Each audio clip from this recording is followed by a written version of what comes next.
¿Qué tal, amigos? Bienvenidos a una serie más, a un programa más de esta barra de programas educativos de Mirador Universitario, en esta ocasión en coproducción con la Dirección General de Orientación y Atención Educativa. Ustedes ya lo vieron, estamos trabajando con la serie Maternidades y Paternidades Emergentes, un desafío en estudiantes universitarios. Así que quédense con nosotros, yo soy Miguel González, vamos a ir descubriendo todos los factores desencadenantes, las consecuencias y cómo es que viven las y los adolescentes un embarazo no planeado. Así que para hablar más de esto y para hablar más de esta segunda sesión que hemos titulado Crónica anunciada de un embarazo no planeado, pues les voy a presentar a los especialistas que van a estar platicando con nosotros. El día de hoy quiero darle la bienvenida al maestro Fernando Córdoba Velázquez. Él es profesor de tiempo completo en la Escuela Nacional Preparatoria número 9. Maestro, gracias por estar con nosotros. ¿Qué tal, Miguel? Buenos días, gracias por invitarme.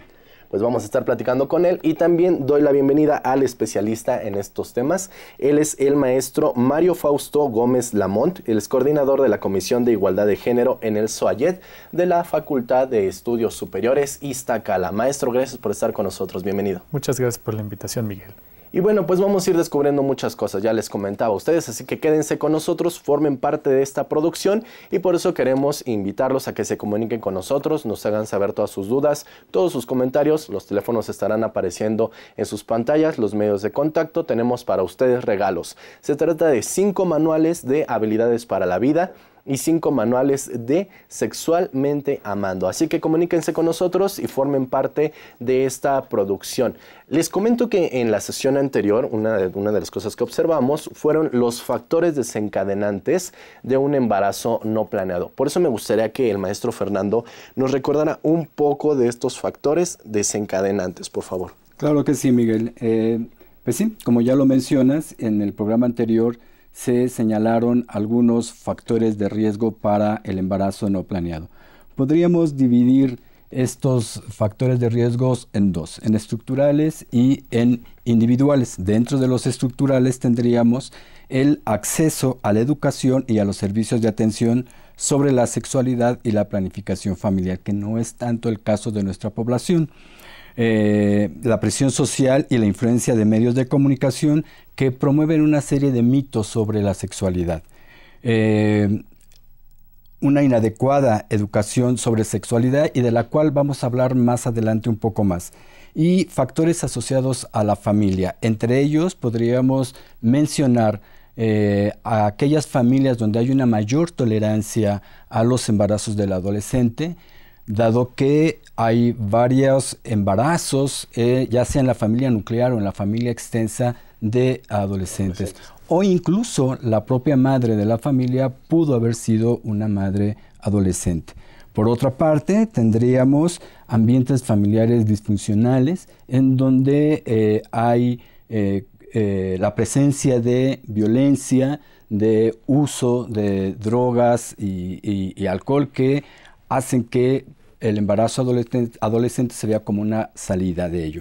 Y finalmente, familias donde hay poca comunicación y hay un gran distanciamiento entre los miembros de la familia. Una forma también de salir de este ambiente sería un embarazo no planeado. Dentro de los individuales tendríamos, en primer lugar, me parece muy importante señalar la falta de un proyecto de vida. Si el adolescente no tiene metas, objetivos que alcanzar, es muy fácil que la maternidad o la paternidad se convierta en algo que le dé sentido a su vida.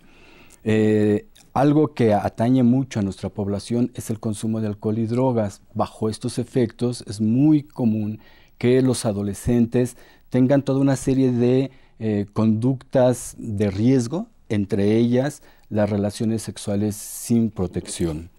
Y el uso inadecuado de métodos anticonceptivos, en muchas ocasiones por utilizarlos inadecuadamente, y tendríamos también falta de habilidades sociales como comunicación efectiva, asertividad y negociación. La violencia en las relaciones de pareja también es algo que se puede presentar. Podríamos seguir mencionando algunos más, pero creo que con eso podría ser suficiente. Que lo vimos esto en la sesión anterior, pues lo retomamos rápidamente y nos gustaría también conocer un poco acerca de las consecuencias de un embarazo no planeado. Así que por esto realizamos un video para ustedes con el doctor Eduardo Gallón, que nos habla un poco de las consecuencias de un embarazo no planeado. Vamos a verlo y regresamos con ustedes para comentar.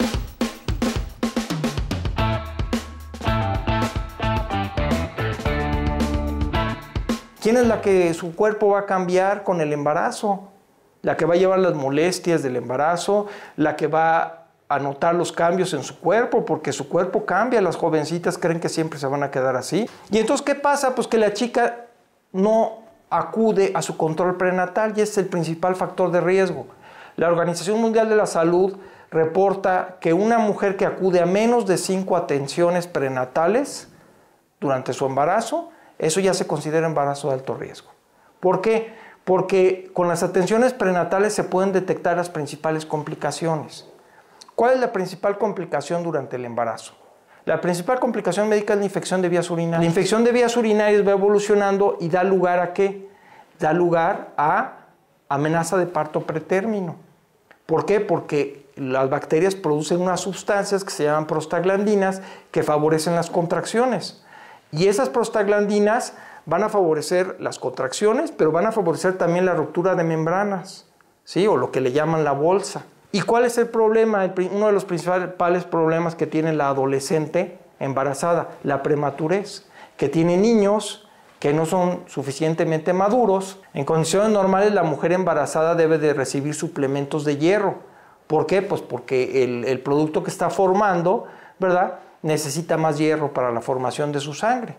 Pero si eso le agregan una infección urinaria no diagnosticada, pues más fácil el producto va a nacer con problemas de ¿qué? De anemia y de retraso en el crecimiento intrauterino, no va a crecer lo que era necesario. Y entonces, si el producto no nació antes de tiempo, sino que nació a tiempo, pero de una madre desnutrida, que no recibió vitaminas, que no recibió calcio, que no recibió ácido fólico, que no, ¿sí? Pues también va a ser un producto con un daño cerebral importante. La preeclampsia es la primera causa de mortalidad materna en nuestro país. Cuentas o en conclusión, una adolescente va a poder tener un embarazo completamente normal siempre y cuando se detecte oportunamente y se acuda con su control prenatal cuando menos en 5 ocasiones a lo largo del embarazo, ¿sí? Que busque el apoyo de la familia. Y si no, les digo, pues hay estas asociaciones como la que se llama Vida y Familia, que tiene ahí su página de internet.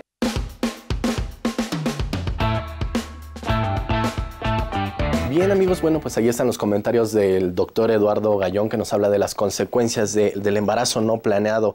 Yo quisiera que complementáramos un poco aquí y la perspectiva que ustedes tienen acerca de estas consecuencias de un embarazo.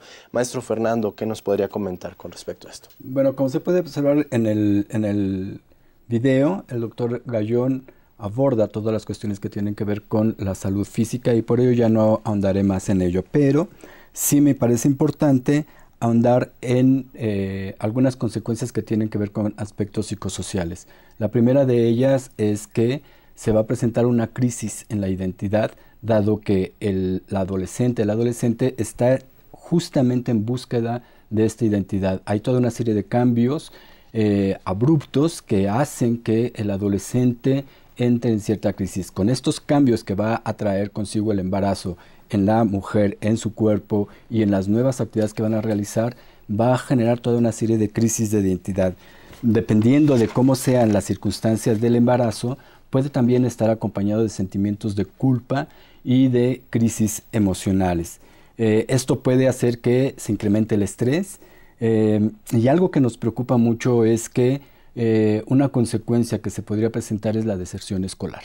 Los estudios sobre la materia demuestran que es importante que los adolescentes, a pesar de esta situación, no abandonen sus estudios, y es algo que nos preocupa en la universidad, el dar los elementos para que los chicos continúen con sus estudios, que sigan teniendo algunas metas y objetivos.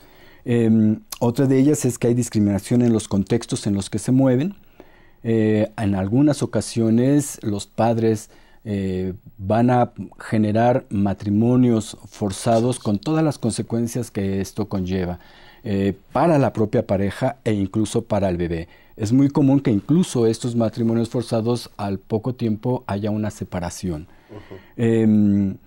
Los adolescentes también tendrán una modificación en su rol familiar, dejarán de ser hijos para convertirse en padres. Y en algunas ocasiones, en muchas ocasiones, ya sea uno de los miembros de la pareja va a ser adoptado por otra familia y ahí también tendrá que adecuarse a estos nuevos tratos. En general podría decir que todos estos elementos se van a traducir en un cierto estado de vulnerabilidad del adolescente que habría que ir cuidando. Vamos a ir trabajando en eso. Maestro Fausto, ¿cuáles son las consecuencias que usted podría observar con respecto a un embarazo no planeado? Claro. Bueno, para tomar 3 puntos, entender que la maternidad y la paternidad son prácticas de cuidado. Esto quiere decir que son actividades que buscan preservar la vida de otro individuo.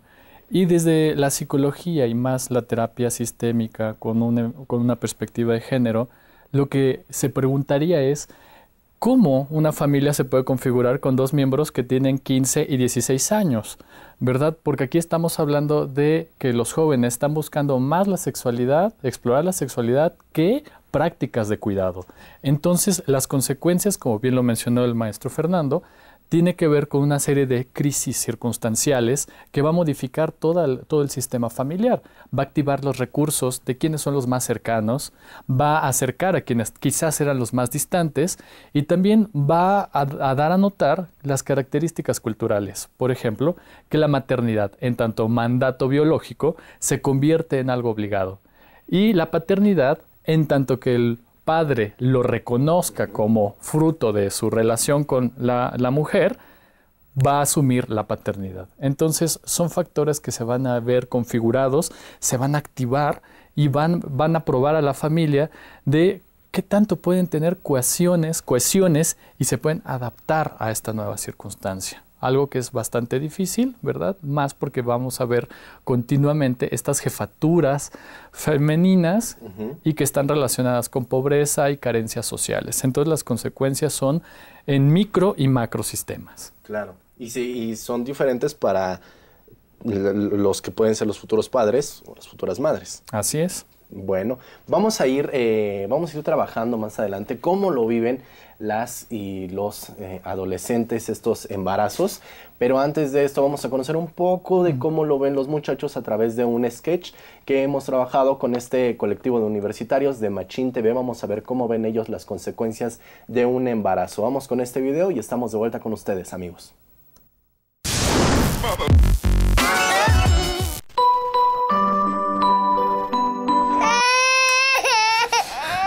Vas, te toca.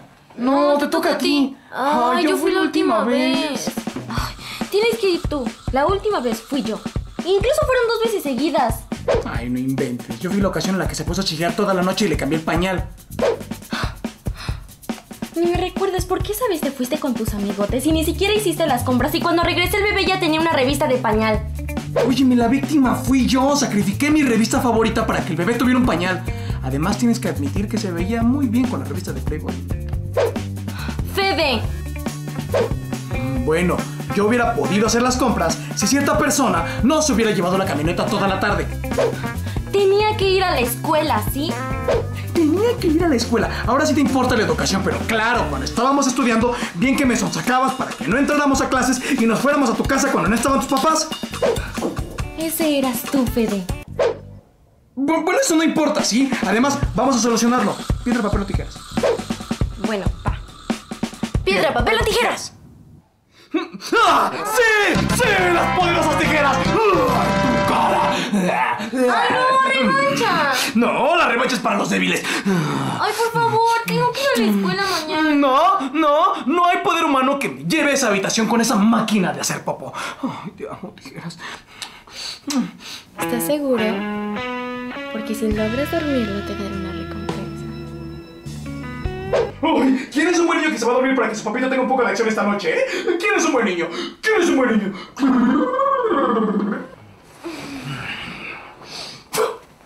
Hola. ¿Cómo es que...? No cuestiones la habilidad de un hombre que no ha tenido relaciones sexuales por 8 meses. ¿En qué estábamos?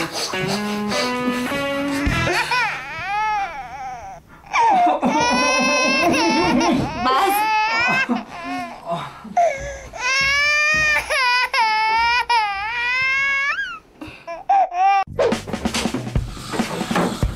Ahora sí, ¿en qué estaba?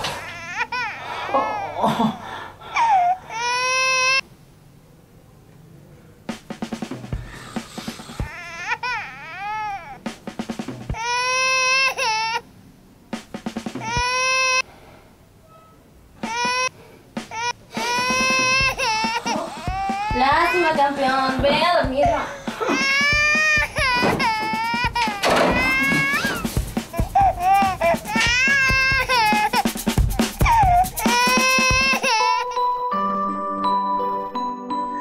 Ay, pequeño, eres el mejor método anticonceptivo que conozco. ¿Dónde estabas cuando tu mamá y yo estábamos? Ah, sí, cierto. Bien, de vuelta amigos, y pues bueno, vaya forma de ver el embarazo y la paternidad y la maternidad a través de estos jóvenes de Machín TV. Dicen que ya no volvemos a ser los mismos después de ser padres. No sé, ¿qué opinión tienen ustedes? ¿Cómo vieron este video, este sketch? Si me pueden comentar, maestro Fernando. Bueno, como pueden observar, esta parodia que nos presentan de manera muy divertida alude justamente a lo que ya se había mencionado. Estos cuidados que se deben tener de un nuevo miembro en la familia. Es una pareja de padres que se observan ciertos cambios en su vida. Uno de ellos, la más evidente, es los cambios que hay en su vida erótica, en su vida sexual. La disminución de la frecuencia de relaciones sexuales que están teniendo. Dicen aquí un poco exageradamente que hace más de 6 meses que ya no tienen relaciones sexuales, ¿no? Esto también va a traer como consecuencia que haya una redistribución de los tiempos bajo los que se rige la vida de la pareja. Va a haber una disminución de las horas de sueño. Ciertamente se dice que una vez que nace el primer bebé ya no se duerme igual, ¿no? Vemos que esta escena está transcurriendo a las 3 de la madrugada. Vemos que también tienen que dedicar tiempo a otras actividades, como es el cuidado del bebé, el cuidado de la casa, cuestiones académicas, el trabajo. Y también se reduce el tiempo para la diversión y otras actividades recreativas con los amigos. De alguna manera, esta parodia nos muestra las habilidades que tienen que desarrollar la pareja de adolescentes para hacer frente a esta nueva realidad. Claro, desarrollar nuevas habilidades, o sea, se tiene que adaptar uno a una nueva vida, maestro Fausto. Claro que sí, bueno, básicamente lo que nosotros nos topamos en el área clínica de la psicología es ver cómo estas configuraciones, estos nuevos, digamos, contratos dentro de la pareja se tienen que ir modificando, además de que es una sumatoria. Es una sumatoria entre mis habilidades previas y las habilidades que tengo que ir adquiriendo. Porque aunque nos guste mucho la palabra de escuela para padres, la realidad es de que no existe un modelo prototípico. Y si bien este video que trae una serie de cosas estereotipadas y que trata como de modificar, porque está ahí hablando, nos está mostrando de una pareja que de una manera se han configurado una corresponsabilidad, ¿no? Un dame y quita, ¿verdad? Tú lo haces, yo también lo puedo hacer, te toca a ti, ¿verdad? Sin embargo, aquí, digamos, la realidad se vuelve un poco más compleja. Sobre todo, mencionaba el maestro Fernando, la parte de la sexualidad al interior de la configuración de la pareja, donde un estudio, una investigación interesante que se llevó a cabo en el Hospital G. González, donde se entrevistaron a madres jóvenes, adolescentes, que tienen de 15 a 17 años, que tienen 2 o 3 hijos, asisten a consulta clínica, y eran 2 preguntas sencillas que se les hacía. Por un lado, si conocían métodos anticonceptivos. Decían que sí, pero no los utilizaban por la situación de la relación de la pareja. Después, al momento de ya concebir a su criatura y estar embarazadas por segunda vez, la pregunta era, ¿lo planeaste de nuevo? Y la respuesta era que no. Esto nos da indicadores al momento de profundizar más, de que la vida sexual va repitiéndose en términos de que si yo no tengo este comportamiento planeado porque no va con la configuración de la femineidad, aunque yo ya tenga una hija, probablemente no vuelva a utilizar el preservativo. Entonces son elementos que se tienen que tomar muy en cuenta. Comentaba ahí esto, la verdad que quisiera rescatar la parte de esta pregunta, ¿no? ¿Conocen métodos anticonceptivos? Sí, pero realmente no. Parece que hay mucha información. No sé, me surge la pregunta, entonces, ¿realmente los embarazos no planeados, maestro Fernando, llegan a ser resultado de una carencia en la educación de la sexualidad? ¿O qué factor juega esta educación de la sexualidad? Antes de responder a esta pregunta que me estás planteando, Miguel, me gustaría hacer algunas precisiones. La educación para la sexualidad está implicando dos términos, que a veces suelen simplificarse de manera muy frecuente. Educación y sexualidad. La educación a veces se entiende que es una mera transmisión de conocimientos. Y habría que señalar que va más allá. Es una construcción, una internalización, una apropiación ciertamente de conocimientos, pero a diferentes niveles. Por un lado están los conocimientos sí conceptuales, pero también tenemos un nivel de conocimiento más profundo que es el nivel procedimental. Y que tiene que ver con el desarrollo de habilidades y destrezas. Esto es cómo el sujeto aprende a hacer, cómo se hacen las cosas. Y un nivel más profundo aún es el llamado nivel actitudinal, que implica características que tienen que ver con los valores y con las actitudes. De tal manera que la educación tendríamos que entenderla como el desarrollo de facultades intelectuales creativas, así como la generación de una actitud crítica y reflexiva en el educando, de modo que el sujeto sea un sujeto de la educación y no objeto de la educación. Esto me parece muy importante. Y por otro lado tendríamos la sexualidad, que muy frecuentemente se reduce a la genitalidad, a la fisiología del aparato reproductor y de los genitales. Es evidente que la sexualidad es mucho más amplia, nos atraviesa todo el ser, incluye sí factores biológicos, pero además factores culturales, sociales, psicológicos, religiosos, espirituales, incluye la identidad de género, incluye la orientación sexual, incluye la vida erótica y afectiva, incluye por supuesto también la reproducción. Habría que ver que la sexualidad se da en un contexto histórico y cultural concreto, y de ahí se toman toda una serie de valores propios de esa cultura. En resumen, yo diría que la sexualidad se vive y se expresa en todo lo que somos, sentimos y pensamos. La sexualidad no es algo que yo me quite para hacer una actividad, siempre estará presente en todo lo que yo esté realizando. Si observamos, estos dos términos están presentes desde que nacemos y nos acompañan a lo largo de toda nuestra vida. De tal manera que, efectivamente, a veces se educa para la sexualidad en espacios, llamemos formales, en donde se tienen objetivos muy claros, se comparten propósitos muy específicos, digamos, en la escuela, por ejemplo, o en programas dados para crear estos espacios, pero también hay una educación para la sexualidad que se da en la cultura, que se da a través de la transmisión de las tradiciones, que se da de manera informal y se da a través de todos los agentes socializadores, como la familia, el vecindario, los medios masivos de comunicación, el currículum oculto de las escuelas, es decir, todo lo que está detrás de las escuelas, etc.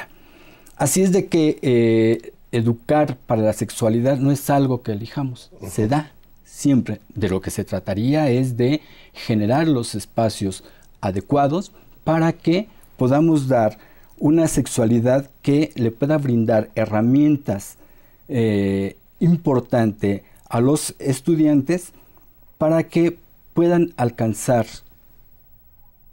lo que quieren, lo que sueñan, de acuerdo a su propia realidad, de acuerdo a sus propios deseos. Me parece que entonces sería importante dar toda una serie de elementos para que los adolescentes ejerzan una sexualidad informada y autónoma. Algunos de los elementos que me parece fundamentales deberá incluir la educación para la sexualidad es que la sexualidad se dé desde los derechos humanos y reproductivos y no solo desde el riesgo de contraer una enfermedad o tener un embarazo, que es el caso. Debe ser reflexiva, crítica en cuanto a la formación de actitudes que el sujeto ha desarrollado a lo largo de su historia a fin de que los pueda resignificar, que le permita tomar decisiones más libres de acuerdo a sus propios objetivos de vida, de acuerdo a su propia realidad. Es decir, debe estar orientada hacia el autoconocimiento y esto seguramente tendrá un impacto en el incremento de su autoestima. Me parece que es importante desarrollar habilidades sociales, ya lo había mencionado, como la comunicación efectiva, como la negociación y como la asertividad, de tal manera que se pueda acordar las prácticas de pareja que se tendrán. Regresando a tu pregunta, ¿el embarazo no planeado es el resultado de una carente educación de la sexualidad? Tendríamos que darnos cuenta que no es cuestión de carencia.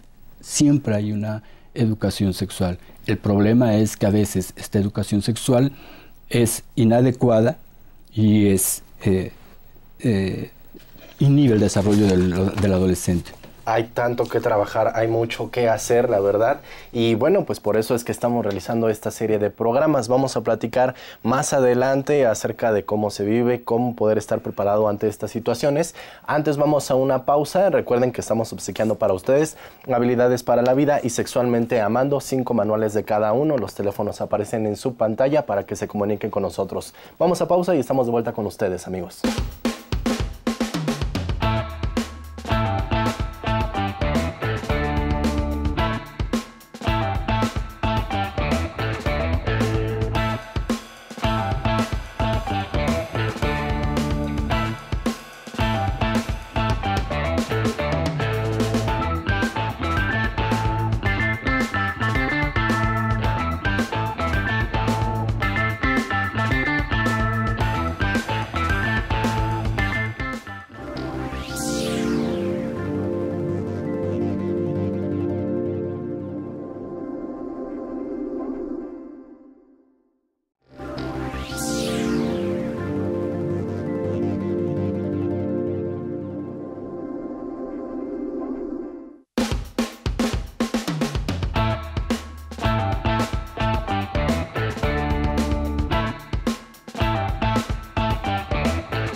De vuelta, amigos, gracias por continuar con nosotros. Recuerden que les estamos obsequiando 5 manuales de Sexualmente Amando y 5 manuales habilidades para la vida. Lo único que tienen que hacer es comunicarse a los teléfonos que aparecen en la pantalla o los medios de contacto, Facebook, correo electrónico. Así que seguimos platicando en esta segunda sesión, crónica anunciada de un embarazo no planeado. Y para ir conociendo cómo se viven las maternidades y las paternidades, pues vamos a ver el extracto de una película. Esta se llama Gestación. El director es Esteban Ramírez. Así que vamos con este extracto de esta película y regresamos para comentarla aquí en este panel con nuestros especialistas.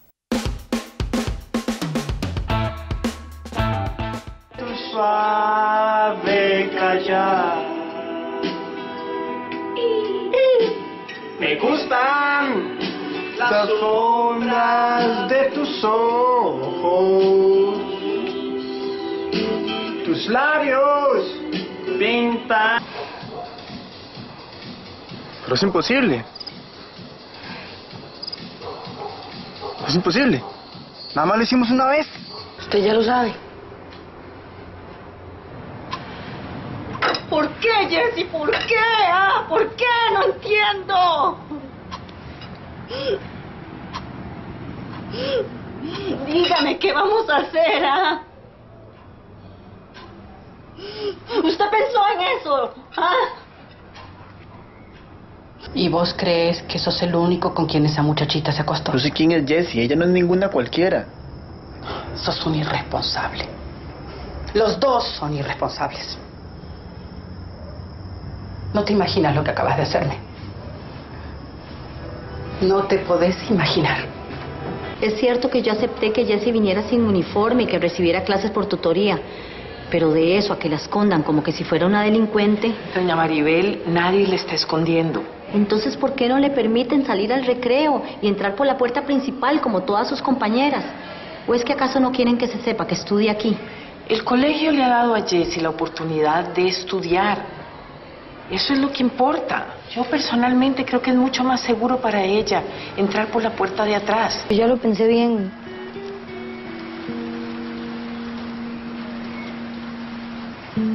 Yo no me quiero casar. Deberíamos ser amigos. Y los papás de Sofía. Ey, si van a salir yo puedo cuidar a Sofi, no hay problema. Ok, gracias. Con gusto.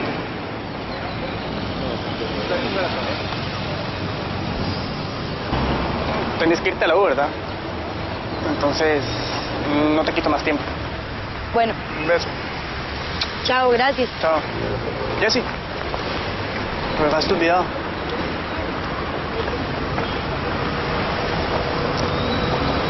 ¡Hey! De vuelta, amigos, después de observar este extracto de esta película, la verdad que es muy interesante, muy recomendable para todos ustedes, y quisiera obtener los comentarios o lo que pudiéramos obtener, lo que pudiéramos sacar de esta película, maestro Fausto. Claro, es una película que, a mi opinión, me parece que alista dos puntos muy importantes. Lo personal es político. Esto quiere decir que todas aquellas reglas sociales que se han establecido con respecto a la sexualidad, sobre todo de las mujeres, se va convirtiendo en un tema de conflicto total, donde afecta la institución educativa, donde afecta las configuraciones familiares, porque por un lado vemos que la madre de esta chica pues es una madre obrera, ¿no?, de clase media, media baja. ¿Cuáles van a ser las dificultades, el estrés que va a generar esta nueva situación? A comparación de la familia del varón, que tiene mayores disposiciones, digamos, tanto educativas como económicas, para poder solventar el tema. Y que vemos el piso de la religión, la escuela católica, que hace del cuerpo como algo sacro, como algo que debe de ocasionar vergüenza, y ocultan a la chica, ¿verdad? Además de que el contexto de Costa Rica, uno debe de saber que Costa Rica es un país que ha sido configurado por políticas combinadas entre la parte cristiana católica con respecto a todos los dirigentes de movimientos políticos, que configuran una forma de organización social pactada en ciertos mandamientos, ¿no? Entonces es un tema que compete a los países latinoamericanos y que refleja precisamente que mucho del estrés que cae en las mujeres es, pues básicamente está configurado con estos elementos, ¿no? A nivel familiar, a nivel económico y a nivel educativo, que se va a demostrar en estas brechas de desigualdad entre hombres y mujeres en cualquier espacio social. Me resaltaba un poco y me llamaba la atención de esta película que son las jefas de familia realmente las que toman como parte de la batuta, ¿no?, de las situaciones y comienzan a tomar las decisiones. Claro. De acuerdo a la carencia que tienen los muchachos, no están preparados, como usted lo mencionaba hace unos momentos. Así es, y además de que configura la toma de decisiones, el poder de mando, en términos de crianza y cuidados, corresponden a las mujeres. Y no es porque fuese un acto voluntario, es un acto que han interiorizado y que ha configurado su propia identidad, su propia imagen, que va a ser cuestionada nuevamente. Viene la parte de Kate Miller, de decir lo personal es político, porque el valor, el juicio que va a tener esta mujer en la comunidad, los vecinos qué van a decir los otros familiares, qué van a opinar los amigos, ¿no? Y que es valorado, es tomado en cuenta por la parte religiosa. Nuevamente, es una escena dramática, el que se oculta a esta chica por el simple hecho de su embarazo. De su embarazo. La verdad que sí se vive de una forma distinta, lo observamos un poco en esta película. Vamos a ver cómo se vive un poco el caso de la paternidad a través de esta película. Es Padre Adolescente, el director de esta película es Michael Scott, así que vamos a ver un poco de esta película para platicarla en este panel. Regresamos con ustedes, amigos.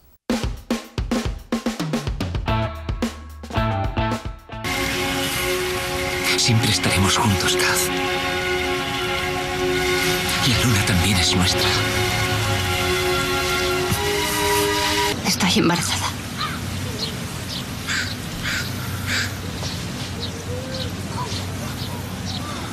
Y veas la película conmigo y me digas que soy guapa. Eres guapa. No, no lo soy horrible. Estoy hecha una vaca enfadada. Y antes era buena y guapa y delgada. Tengo que tener este niño pronto. Vale. Empiezo a perder el sentido del humor. He perdido 2 calcetines tuyos. No me preguntes dónde están porque no lo sé. Y las sábanas están rosa, pero no es culpa mía. El hijo de Jenny Tippen se dejó media granada en los parqueros. Era una broma. No me estaba burlando de ti. No tengo tiempo para bromas, ¿sabes? Tengo sábanas y calcetines y monedas que entran de arriba abajo. No eres el único que tiene responsabilidades. Eso es. ¿Cómo lo haces? Contigo siempre está contento, siempre sonríe. Cada vez que yo lo toco, llora. No es verdad, Kaz. Sí que lo es, John. No estabas en Boise y no dejaba de llorar y todo el mundo me miraba. Fue horrible. Seguro que tenía sueño. No, no tenía sueño. Me odia.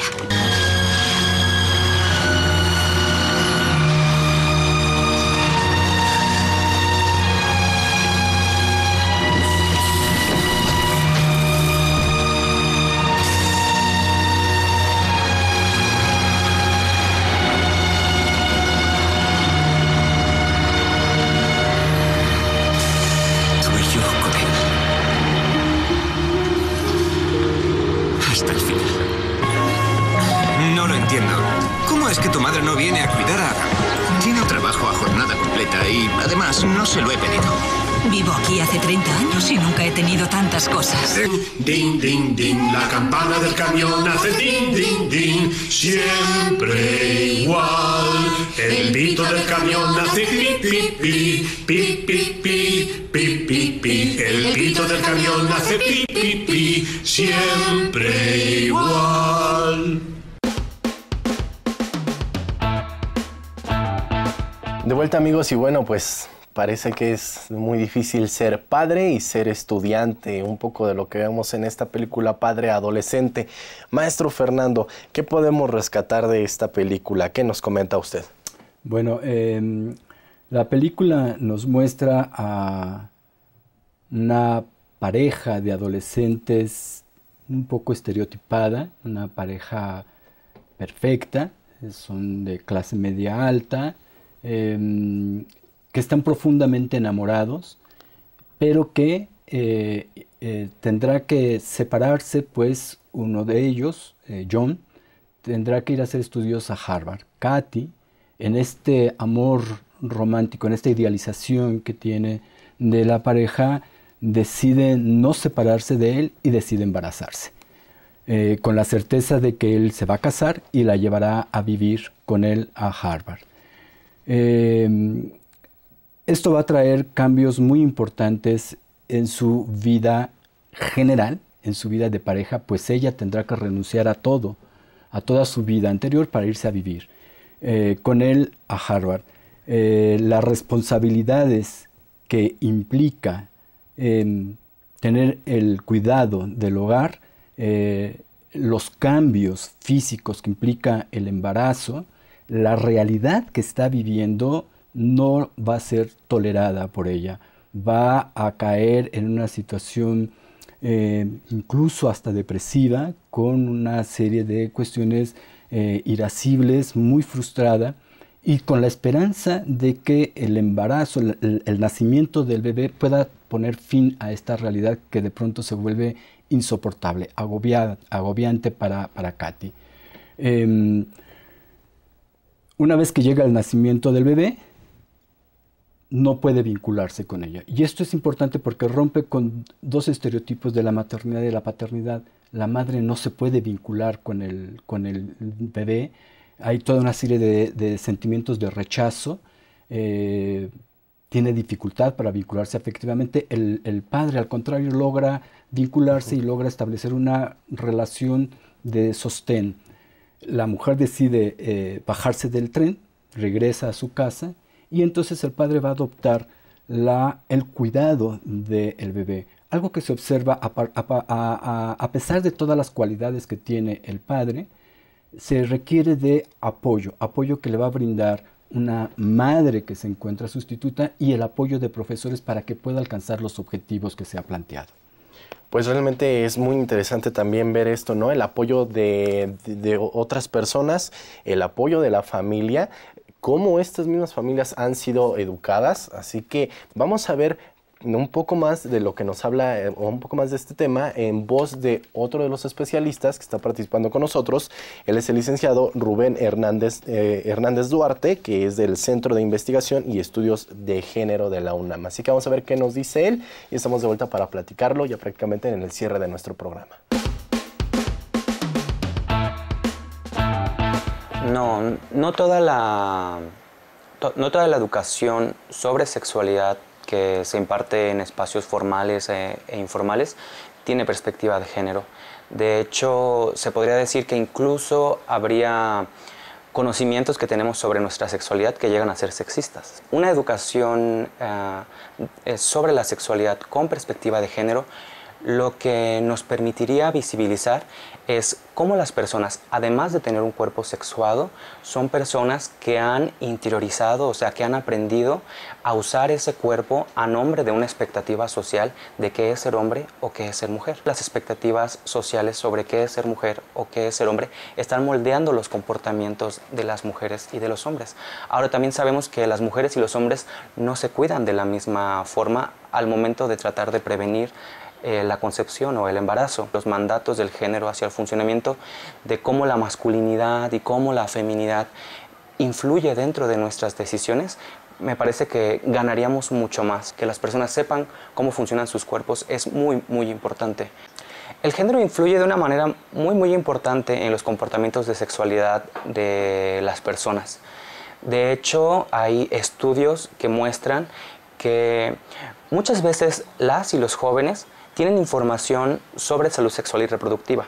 Es decir, saben cómo funcionan sus cuerpos digamos, en los procesos de reproducción biológica, saben cómo se pueden generar procedimientos para evitar la concepción, es decir, conocen métodos anticonceptivos y sin embargo su vida sexual la viven al margen de esa información. Muchas veces el uso, por ejemplo, del preservativo, del condón, llega a ser para la persona que propone usarlo un indicador de desconfianza. Llega a ser un indicador de que, o un comunicador de que su cuerpo no es puro, de que su cuerpo ya tuvo contacto sexual con otras personas, de que su cuerpo puede ser portador de enfermedad, de que su cuerpo puede ser un cuerpo que ya tuvo interacciones sexuales previas.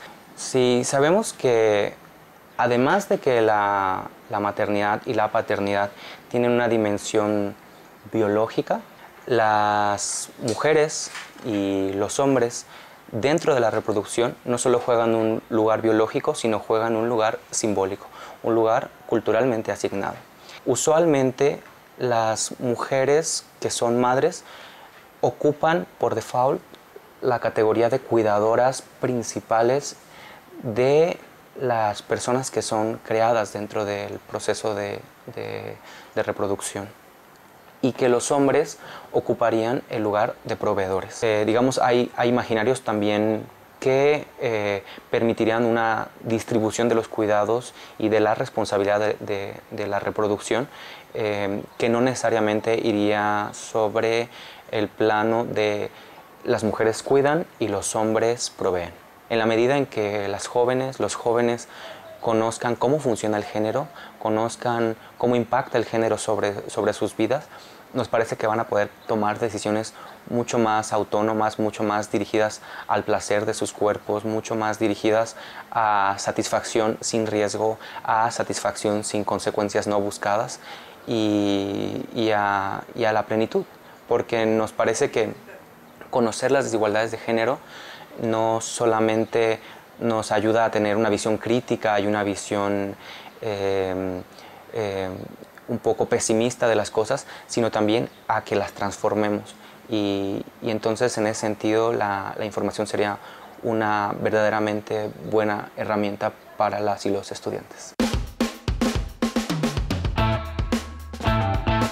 De vuelta, amigos, y bueno, pues ahí está parte de lo que nos comenta este especialista también, ¿no? Cómo han sido establecidas algunas formas de ver la paternidad o los embarazos. Maestro Fausto, ¿qué opinión tiene usted de esto que nos comenta el licenciado Rubén? Claro, bueno, primero que nada tendría que mencionar que he colaborado directamente con Rubén y mucho del saber que él tiene coincidimos en términos de cómo exploramos ciertas situaciones sociales. Por ejemplo, cuando él está hablando de estas situaciones hegemónicas, hay que entender que la palabra hegemónica significa aquello que domina, aquello que está presente en todos los imaginarios. Y te pondré un ejemplo. Cuando uno va al Seguro Social, ¿cómo está configurado su escudo? Es el águila protegiendo a una mujer que cuida, es decir, no protege a las mujeres, sino que protege a la práctica de la maternidad. Y ahí está incluida la mujer. Entonces, ¿cómo ese imaginario, ¿verdad?, que es un imaginario que predomina en todo el país, lo van a apropiar las mujeres como un destino biológico? Entonces, en tanto que se entiende como un destino biológico, les prima otras opciones de vida, ¿verdad? El elegir sobre el propio cuerpo, el elegir si utiliza el preservativo o no, pero que venga a voluntad de la mujer, no de que el novio diga, bueno, me lo voy a poner, ¿verdad? Y ella se atiene a las decisiones de la pareja, ¿no? O esta situación de quiero otro hijo y tú tienes que responder a ese mandato. Otro imaginario hegemónico. Ahora, cuando el Seguro Social se funda en el 53, para 1973 aproximadamente se configura el ISSSTE, y el ISSSTE, ¿qué nos tiene como imaginario? La participación del hombre, porque te trae ahora las manitas, ¿no?, del Estado que cuida la familia en una configuración heterosexual. Entonces, este imaginario va a jugar en el espacio social un significado de que la familia que va a proteger el Estado, a la que le va a interesar, tiene que ver con relación hombre-mujer y tiene hijos, porque la diferencia de pareja está a nivel hegemónica, está de que tengan hijos. Si no hay hijos, eso no es familia, eso es pareja, ¿verdad? Y se vuelve hegemónico porque se traduce en todos los escenarios posibles. Hay algo con lo que ustedes están trabajando en esta situación, que es la perspectiva de género y cómo se vive, cómo se visualizan las maternidades, las paternidades desde una perspectiva de género. Pero para esto quisiera que nos explicara precisamente qué es o cómo se define la perspectiva de género. Claro. Bueno, primero tendríamos que entender qué es género. Porque si nos vamos a un diccionario, género nos va a decir una taxonomía, clase, tipo o especie que utilizamos para razonar las cosas. Si yo te pregunto qué género de películas te gustan, quizás me digas películas de terror, películas cómicas. Pero cuando hablamos de las relaciones sociales, estamos hablando de aquella construcción que se hace de lo propio de los hombres y lo propio de las mujeres en el espacio social. Y una perspectiva de género visibiliza eso que una cultura asigna como lo propio de los hombres y lo propio de las mujeres y lo critica.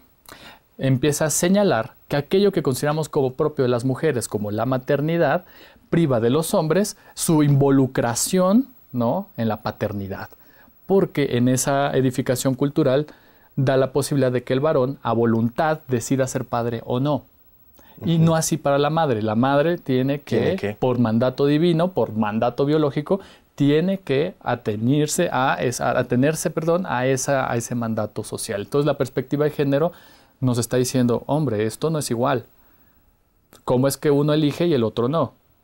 ¿Cómo es que se generan campañas de salud para solo las mujeres y no así para los hombres?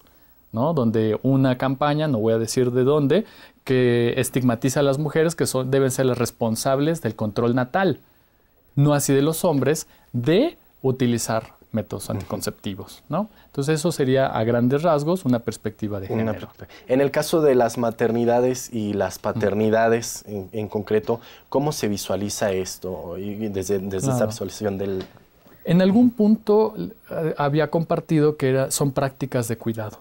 La maternidad tiene que ver con una práctica de cuidados que se destina a lo propio de las mujeres. El cariño, el abrazo, el amamantar, el sacar a los niños a pasear, ¿no? Y que el varón tiene que responder en esta práctica de cuidados de la paternidad, tendría que responder en términos de mantenimiento, sostenimiento, protección, ¿no? Una seguridad económica. Eso vendría siendo como el imaginario. Entonces, cuando hablamos de maternidad y paternidad, estamos hablando de relaciones de desigualdad. Estaríamos buscando o tratar desde una perspectiva de género transformar la idea de paternidad y maternidad en prácticas de cuidado, en que no medie el género de que como yo soy varón solamente me toca trabajar, pero ya estamos viendo que la realidad va más allá de la cuestión teórica. Ya hay hombres que asumen esta paternidad con responsabilidad sin pedir aplauso, porque muchas veces podemos ver a un varón caminando con su criatura y la gente le aplaude, le dice qué maravilloso padre. Y si uno ve a una madre sola con sus hijos, se dice, bueno, pues le correspondía, eso, ¿no? Le toca eso, tiene que ser responsable, ¿no? ¿Para qué trae niños al mundo, ¿no? Entonces la idea es recuperar que son prácticas de cuidado, y las prácticas de cuidado van hacia mí mismo, porque los varones también se mueren antes que las mujeres. ¿Por qué? Porque no se cuidan. Porque si no cuidan a otros, tampoco se van a cuidar a sí mismos. Entonces, por eso vemos cómo incluso en lo que son departamentos de salud, las campañas están destinadas para la salud de las mujeres y no para la salud de los hombres. Entonces, tenemos que revertir eso para que las paternidades se entiendan nuevamente como prácticas de cuidado de mi cuerpo y del cuerpo de las otras personas. Sea mi pareja homosexual, sea mi pareja heterosexual, voy a cuidarla. ¿Cómo podríamos, de alguna forma, aportar, revertir esto de esa situación en que ya se tiene bien planteado lo que corresponde a la parte del género masculino, lo que corresponde a la parte del género femenino? Bueno, ya han habido diferentes propuestas para ir cambiando esta situación porque es estructural, ¿no? Es lo social hecho cuerpo. Cuando alguien se asume como varón o nos vestimos como varones, es porque estamos asumiendo que hemos incorporado lo que es la identidad masculina. Pero ¿qué pasaría si hubiese un programa donde hubieran 2, 3 varones hablando pero tuvieran un vestido, sin ser como objeto de mofa, ¿verdad? O sea, el cambio cultural tiene que ver estructuralmente. Campañas de difusión donde traten de transgredir estos conceptos, ¿no? Estos estereotipos. Políticas públicas, como por ejemplo se ha dado lo de los baños, que ha sido como un tema polémico en todos lados, donde ¿qué pasa con un baño neutro? Si nuestras familias de origen no hay baños neutros, no hay baños, asignados por hombres y mujeres, estamos yendo a un baño neutro. Entonces son políticas que poco a poco se van cambiando. De hecho, en Puebla ya empezaron a poner ciertos baños donde ponían solamente la parte, digamos, anatómica. Si tú te identificabas anatómicamente como porque tenías pene y testículos, entrabas a ese baño. Si te identificas por tener vagina, entrabas a ese baño, ¿verdad? Entonces yo puedo ser una mujer transexual, ¿no? Con genitales masculinos y puedo entrar a ese baño, por poner un ejemplo. Viene la parte de la educación.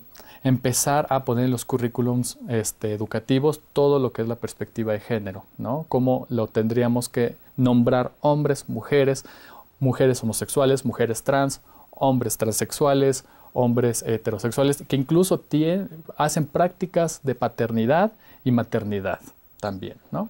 Pues la verdad que hay mucho que trabajar todavía, ¿no? En nuestra sociedad actualmente, por eso es que estamos realizando esto, por eso es que lo trabajamos para ustedes. El programa prácticamente se nos está terminando y por eso me gustaría que me brindaran rápidamente un comentario de cierre, algo que quisieran platicarle a nuestros televidentes, maestro Fernando. Bueno, me parece que el programa ha sido muy interesante, lástima que el tiempo nos haya ganado, pero ojalá con este programa se pueda llevar los televidentes una serie de reflexiones acerca de su propia sexualidad y que puedan tener la posibilidad de resignificar la propia historia para lograr alcanzar objetivos que les satisfagan a sí mismos.